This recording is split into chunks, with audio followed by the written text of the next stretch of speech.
सावन मास की गणेश चतुर्थी व्रत का था। पार्वती बोली, लेकिन मुझे भी तो पता चले कि आखिर तुम्हारी समस्या क्या है। विजया बोली, समस्या यहाँ है कि हम सवाए को सुरक्षित महसूस कर रही हूँ।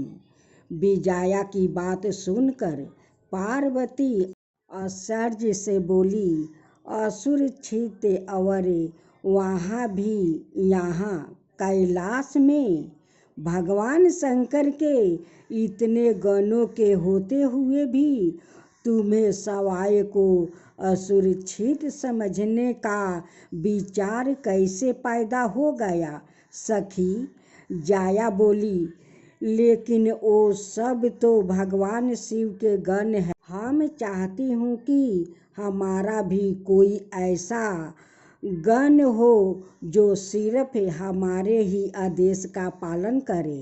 पार्वती बोली, कहती तो तुम ठीक हो। मैंने भी कई बार इस विषय में सोचा है। अब की बार जब भगवान शंकर कैलाश लौटेंगे तो उनसे इस बारे में विचार विमर्श करूंगी। उस दिन के बाद बात आ गई, लेकिन फिर एक बार एक ऐसी घटना उपस्थित हो गया जिसके कारण पार्वती जाया विजया की समस्या पर गंभीरता पूर्वक सोचने को बेबस हो गई। यूं कि एक दिन माता पार्वती स्नान करने स्नान सागर जाने लगी तो उन्होंने पहरे पर नियुक्त नंदी से कहा, देखो नंदी, मैं स्नान करने जा रही हूँ, किसी को भी अंदर मत आने देना। नंदी बोला, आप निश्चित होकर स्नान करें माता, मैं किसी को भी अंदर नहीं जाने दूंगा। कुछ समय उपरांत भगवान शंकर वहां पधारे। उन्हें देखकर नंदी सोचने लगा, भगवान शंकर मेरे स्वामी है, माता पार्वती की पति है। अगर उन्हें अंदर जाने से रोकता हूँ तो स्वामी मुझ पर क्रोधित हो जाएंगे। अंदर माता पार्वती स्नान कर रही है, अगर स्वामी वहाँ पहुँच गए तो माता क्रोधित होगी। समझ में नहीं आता कि मैं क्या करूं। नंदी यह सोच ही रहा था कि त्रिशूलधारी भगवान शंकर अंदर चले गए। अंदर माता पार्वती स्नान कर रही थी। उन्होंने असमय में अपने पति को आते देखा तो नारी सुलभ लाज से सिकुड़ गई। उन्होंने सवाई को बहुत लज्जित सा महसूस किया और उसी समय दृढ़ निश्चय कर लिया कि वो अपने लिए कोई गण नियमित करेगी। वो सोचने लगी, जाया विजया ठीक ही कह रही थी, मुझे ऐसे अनुचर की आवश्यकता जो सिर्फ मेरा ही आदेश माने, मेरे अलावा किसी और के आदेश की राति भर भी परवाह ना करे। अगले ही दिन माता पार्वती ने अपने शरीर के मैल से एक सुंदर बालक का निर्माण किया और अपनी शक्ति से उसमें प्राण डाल दिया। उन्होंने बालक के हाथों में एक छड़ी पकड़वाकर आदेश दिया, आज से तुम मेरे पुत्रा हो। आज के बाद तुम्हें सिर्फ मेरे ही आदेश का पालन करना है, समझे पुत्रा। बालक गणेश ने सिर झुकाकर कहा, ऐसा ही होगा माँ। आज के बाद मैं सिर्फ आपके आदेश के प्रति ही उत्तरदायी होगा।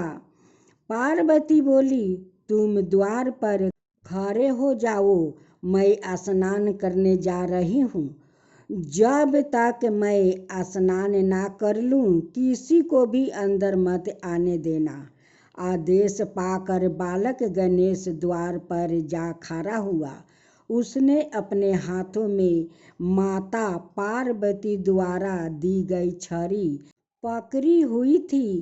तभी शिव वहां आ पहुंचे और अंदर जाने लगे। यह देखकर बालक गणेश शिव के सामने छड़ी तानकर बोले, ठहरिए, आप अंदर नहीं जा सकते। बालक की बात सुनकर भगवान शिव को बड़ा आश्चर्य हुआ। आश्चर्य की बात भी थी क्योंकि एक छोटा सा बालक उनके दरवाजे पर खड़ा होकर उन्हीं को अंदर जाने से रोक रहा था। उन्होंने गुस्से में कहा, तुम कौन हो बालक, जो मेरे ही घर के बाहर खड़े होकर मुझको ही अंदर नहीं जाने दे रहा हो। बालक गणेश बोला, मैं माँ पार्वती का पुत्र हूँ और उन्हीं के आदेश पर यहाँ खड़ा हूँ। यह सुनकर भगवान शिव मुस्कुराए, बोले, आहो, तो तुम पार्वती के पुत्र हो। सुनो बालक, यह घर मेरा है, मैं इस घर का स्वामी हूँ और तुम्हारी माँ पार्वती का पति हूँ। शिव की बात सुनकर बालक गणेश बोला, आपका नाम क्या है? मेरा नाम शिव है। बालक बोला, आपका नाम कुछ भी हो, जब तक माता पार्वती आपको अंदर आने की इजाज़त नहीं देगी मैं आपको अंदर नहीं जाने दूंगा। आप नहीं जानते माँ इस समय स्नान कर रही है, लेकिन मैं उसका पति हूँ। बालक, उसका आदेश मुझ पर लागू नहीं होता। कर्तव्य परायणता अच्छी चीज़ है, लेकिन वो हर समय हर किसी पर लागू नहीं होती, समझे? अब रास्ता छोड़े, मुझे देर हो रही है। आप कोई भी क्यों ना हो, मैं आपको अंदर नहीं जाने दूंगा। माता पार्वती का ऐसा ही आदेश है। बालक गणेश की बात सुनकर शिव को गुस्सा आ गया। उन्होंने अपने दोनों गणों को, जिनके नाम नंदी और बिरगु थे, अपने पास बुलाकर आदेश दिया, इस दुष्ट बालक को द्वार से हटाकर मार्ग साफ कर दो। ना जाने कहाँ से यह आकर दरवाजे पर जम गया है, मार्ग को रोक रहा है, कहता है कि ये पार्वती का पुत्र है। अपने स्वामी का आदेश पाकर नंदी और बिरगु बालक गणेश के पास पहुंच गया और बोला, रास्ता छोड़ो बालक, हमारे स्वामी पधारेंगे। यह शंभु है, भगवान आशुतोष है, इनके सामने धीरजता करना अपराध है। स्वामी नाराज हो जाएंगे तो अनर्थ हो जाएगा, तुम संकट में पड़ जाओगे। तुम्हारे स्वामी नाराज होते हैं तो होते रहे, मुझे इसकी कोई परवाह नहीं है। मैं अपनी माता पार्वती का आदेश नहीं टाल सकता। नंदी और बिरगु दोनों गणेश को जबरन द्वार से हटाने को आगे बढ़े, किंतु वो गणेश को छू भी ना सके। गणेश ने माता पार्वती द्वारा परिचित छड़ी से उनकी धुनाई शुरू कर दिया। धुनाई इनकी जबरदस्त थी कि दोनों वहां से भागकर शिव के पास पहुंच गया और अपनी असफलता बताई। यह सुनकर शिव क्रोधित हो उठे। उन्होंने अपने अन्यायी गणों को बुलाया और गणेश को द्वार से हटाने का हुक्म दिया। पकड़ लो उस बालक को और उसे यहाँ ले जाओ। मैं सवाए उसको उसकी धृष्टता के लिए दंडित करूँगा। उनसे मेरा ही नहीं, नंदी और बिरगू का भी अपमान किया है। एक बार फिर नंदी और बिरगू अनाय गणेश के साथ गणेश के पास पहुँचे, लेकिन उनमें से कोई भी गणेश तक नहीं पहुँच सका। गणेश की छड़ी से अग्नि की लपेट उठी और सीधी गणों से जा टकराई। शिवगण चीखते चिल्लाते भगवान शिव के पास पहुँच गया और बोले, स्वामी रक्षा करो। उस बालक की छड़ी से जो अग्नि निकली उससे हम पूरी तरह झुलस गया है। उसे छूना तो दूर, हम तो उसकी परछाई तक भी नहीं पहुँच सके। शिव ने गणों की ओर देखते हुए घृणा से मुंह बनाकर कहा, धिक्कार है तुम सब पर एक ऐसे बालक को जिसके हाथ में हथियार के नाम पर सिर्फ एक छड़ी है, तुम लोग काबू में नहीं कर सके। अनन फनन में ही यह समाचार चारों दिशाओं में फैल गया। देवराज इंद्र, भगवान विष्णु, पीताम्बा, ब्रह्मा सहित सब देवता कैलाश जा पहुँचे। इंद्र ने शिव से कहा, प्रभु कौन बालक है यह? इसकी मार तो बड़ी विकट है। आपके सारे गण कोशिश करने के बावजूद भी इसे छू तक नहीं पा रहे हैं। शिव बोले, सूर्यराज तुम सवाए देवों की सेना सहित जाओ और उस बालक को पकड़ लाओ। उसे मारना नहीं, मैं सवाए अपने हाथों से उसे दंडित करना चाहता हूँ। इंद्र देवताओं की एक विशाल सेना लेकर गणेश पर टूट पड़ा। विकट समग्रह छिड़ गया। उसके अग्नि अस्त्र गणेश पर अग्नि वर्षा करने लगा, किंतु बालक गणेश तक वो शस्त्र पहुँच ही नहीं पा रहा था। यह देखकर इंद्र सोचने लगा, यह कैसा चमत्कार है, मेरा कोई भी अस्त्र इस पर काम नहीं कर रहा है। लौटते ही इसकी छड़ी से अग्नि की चिंगारियाँ निकल कर मेरे सैनिकों को जलाया डाल रही है। इधर माता पार्वती अपनी सखियों के साथ स्नान सागर से निकल आई। बाहर उन्होंने जो दृष्टि देखा उसे देखकर वो आश्चर्यचकित होकर बोली, अरे यह क्या, यहाँ तो विकट संग्राम छिड़ा हुआ है। सभी देव सेना भगवान शिव के गण एक छोटे से बालक पर टूट पड़ रहे हैं। यह तो सरासर अनर्थ है। मैं यह अनर्थ कभी नहीं होने दूंगी। मैं अपने बच्चे गणेश का बाल भी पाका नहीं होने दूंगी। यह कहकर पार्वती ने अपने हाथ के संकेत से गणेश में अपनी शक्ति भर दिया।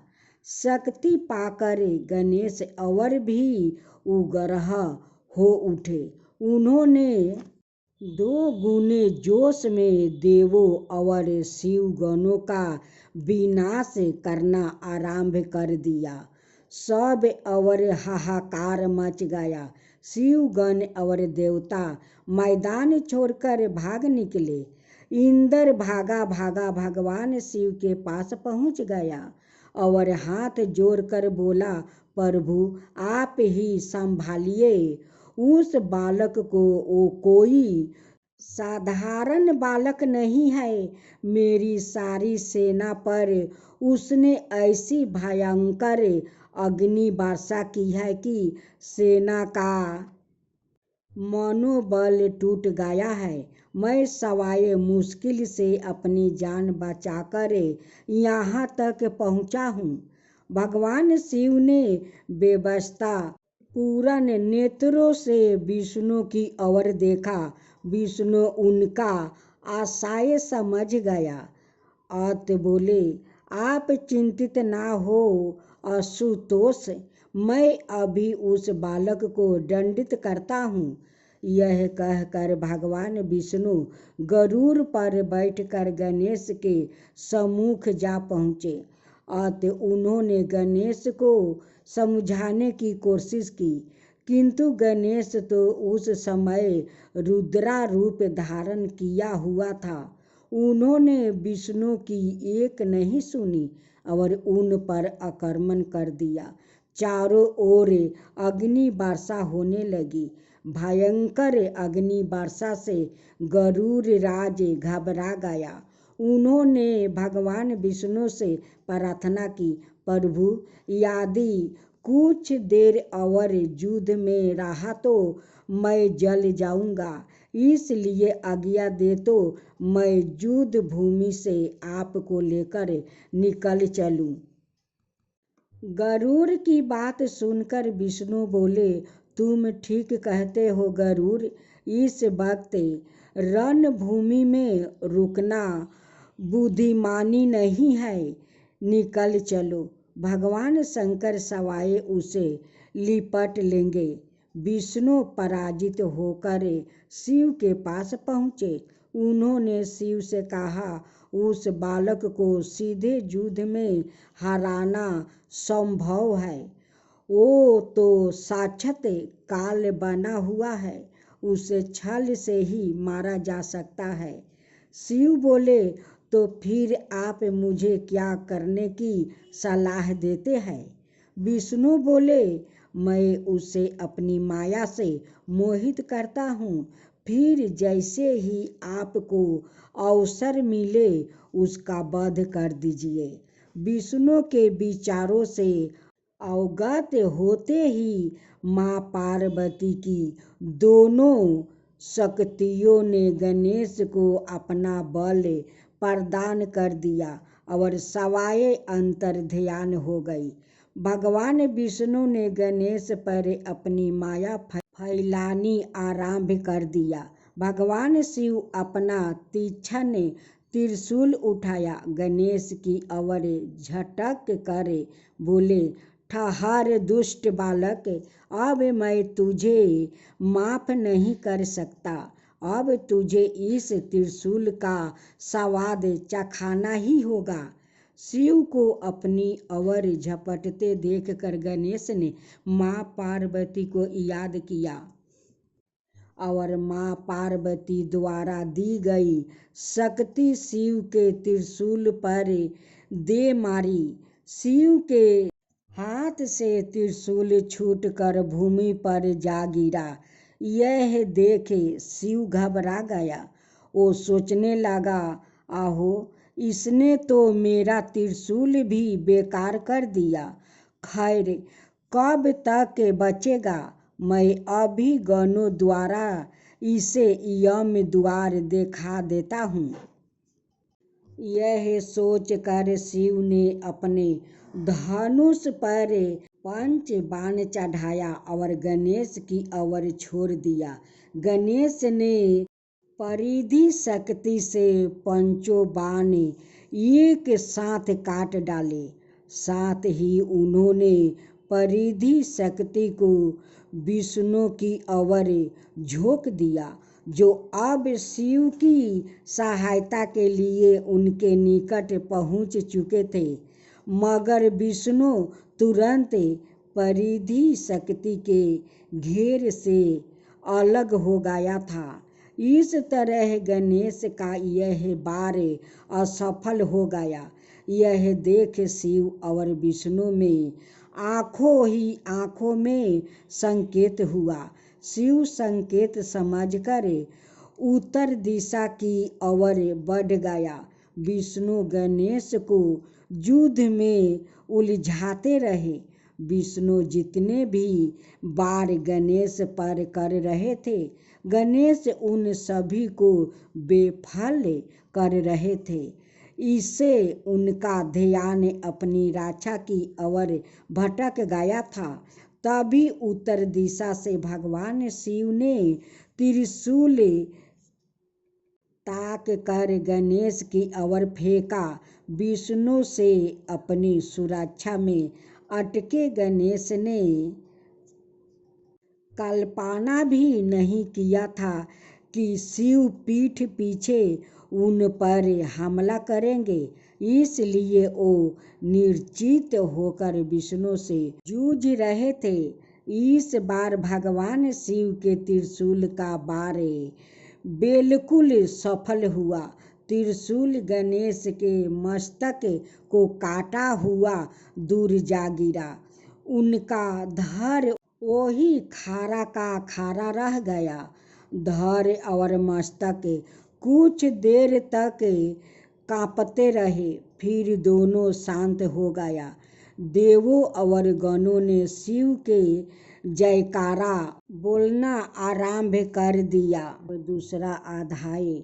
भगवान शिव द्वारा अपने पुत्र गणेश का सिर काटे जाने और देवों द्वारा हर्ष प्रकट होते देख पार्वती के क्रोध का ठिकाना न रहा।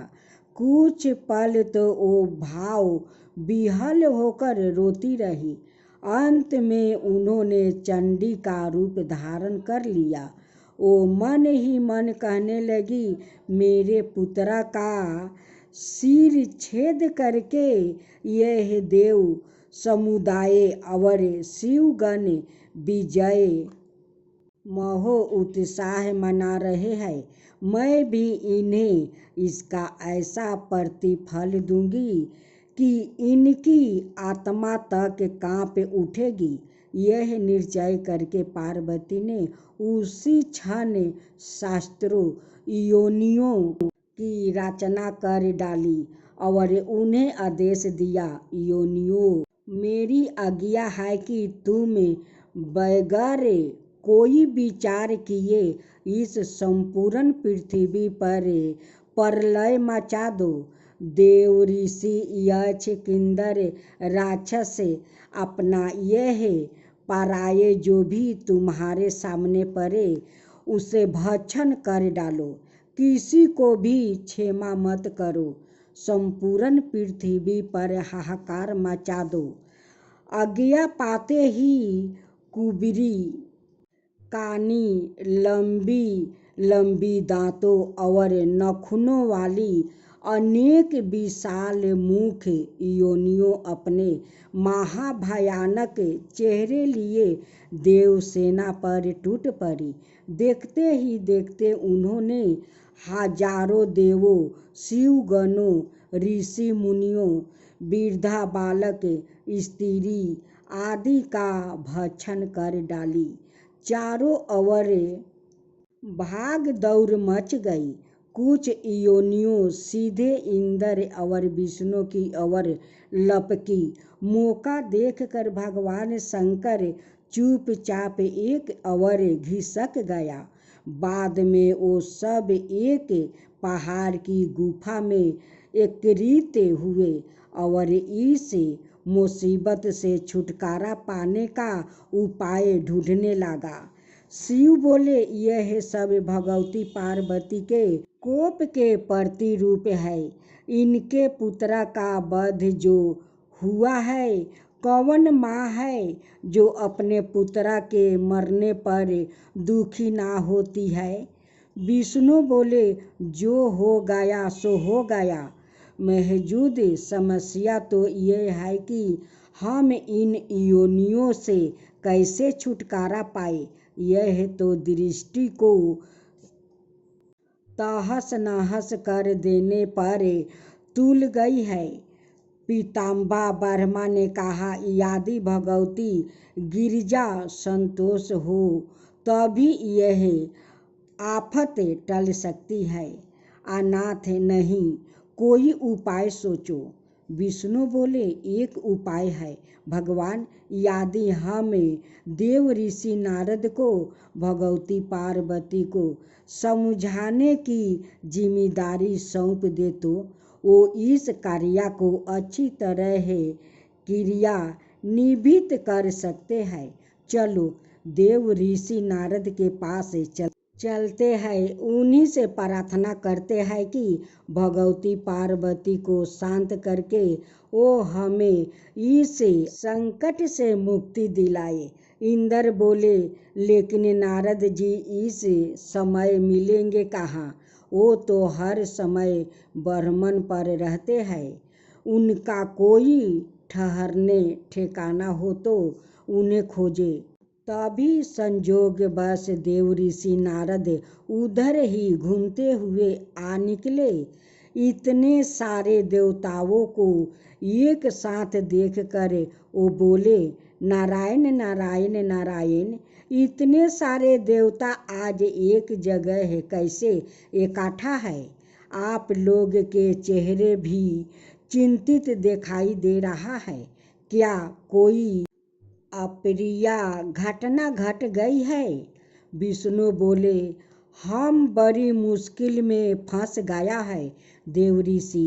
भगवती गिरजा हम पर कृपित हो गई है। उन्होंने योनियों को आदेश दिया है कि वो सबतर प्रलय मचा दे।